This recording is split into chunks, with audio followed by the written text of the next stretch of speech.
Eli always felt a deep fascination with water. It seemed alive to him, always moving and reflecting. One day he sat by the riverside, mesmerized by how the current danced around rocks and carried leaves effortlessly downstream. He began to sense something deeper, how in its constant movement it carried a silent wisdom. He put his hand in the water and observed how the ripples danced around it. The water began to shimmer and the river seemed to hold its breath. Suddenly a radiant figure emerged from a wave, a goddess composed entirely by radiant flowing streams.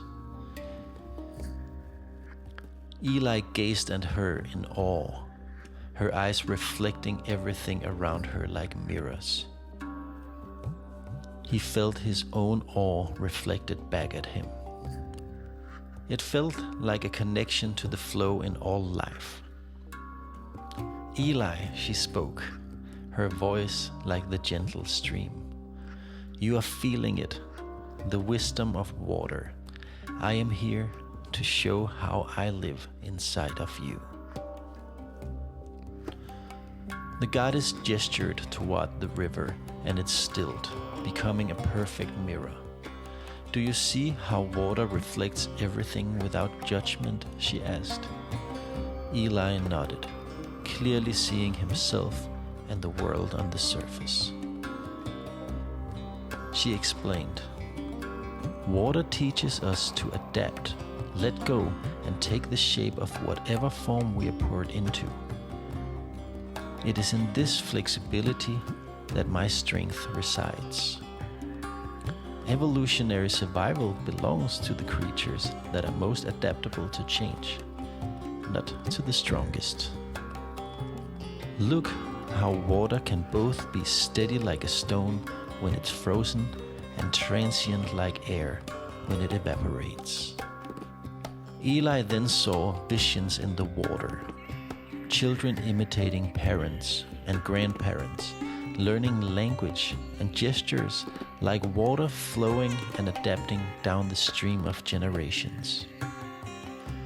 To keep allowing ourselves to imitate what we admire and adapt to the new places we flow into is the way to be a lifelong learner.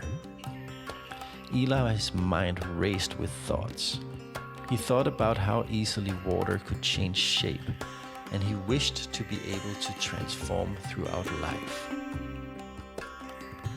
He then saw the rain, the snow, tidal waves, glaciers, icicles and water streams, oceans, droplets, mist, steam, and frozen lakes, and somehow felt all these states inside of himself. He journeyed into the world of infusion, of all types of herbal teas, perfumes, beverages, tinctures, how the water of his body could easily assimilate most substances. The water goddess extended her hand, shimmering and translucent, like a river in moonlight. Come, she whispered, her voice as soft as a ripple. To know me, we must dive. Eli felt an overwhelming pull. The water beneath him began to rise, lifting him off the ground. Without thought, he surrendered, diving into her translucent form. The sensation was unlike anything. He was surrounded by liquid light, warm and cool at the same time. Diving deeper, he felt himself dissolving, becoming the water. He felt himself as currents running in the veins of a living body, carrying the essence of life.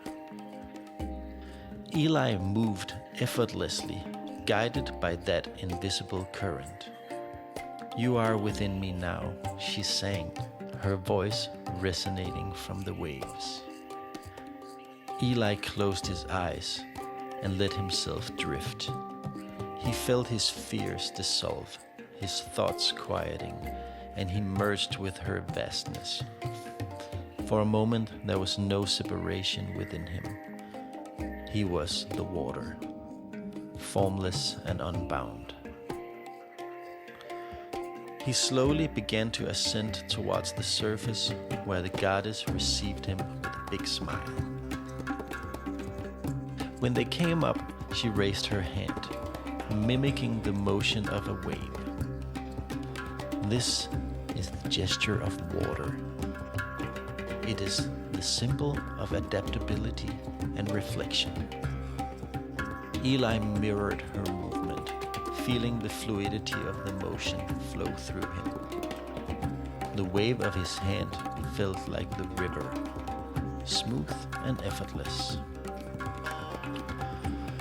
As the goddess began to fade back into the water, Eli stood in quiet reverence. He felt as if the water within him was alive, connected to something far greater. Long after their meeting, her wisdom echoed in every moment of his life. The wave-like motion of the hand captured the essence of water.